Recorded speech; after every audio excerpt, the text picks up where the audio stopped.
The last video posted by the Minneapolis school shooter shows a disturbing glimpse into his mind before the attack.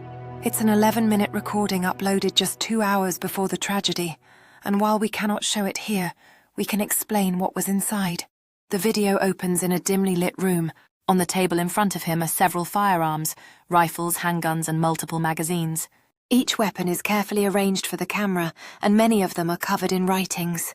Some are violent phrases, others are cryptic symbols, and one of the magazines carries a political statement. Throughout the recording, his behavior is erratic. At times, he speaks calmly, almost quietly. Then, without warning, he bursts into unsettling laughter, pointing at the weapons and mumbling incoherent phrases.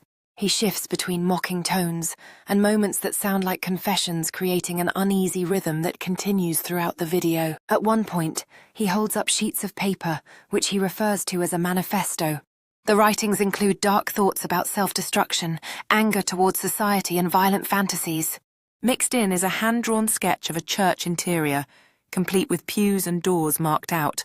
It is unclear whether this drawing was of Annunciation Catholic School or another church, but it adds to the chilling nature of the recording.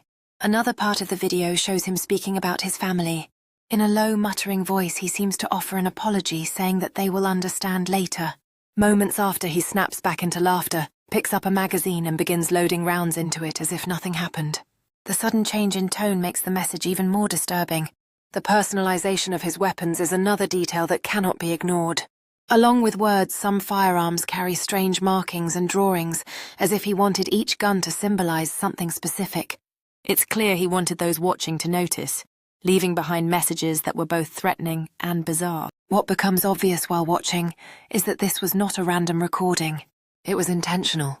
Every angle, every weapon laid out, every word scribbled on paper, all of it was staged like a final broadcast. The video feels less like a rant and more like a deliberate statement to the world. Authorities have since removed the recording, but it circulated long enough for many to understand its contents. Analysts who viewed it before takedown noted the combination of violent writings, apologies, and manic laughter.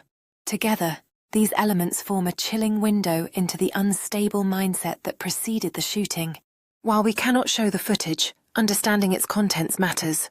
It demonstrates how the attack was premeditated and how the suspect tried to leave behind a digital trail. For some, it raises urgent questions about how online platforms can detect such threats before they become real.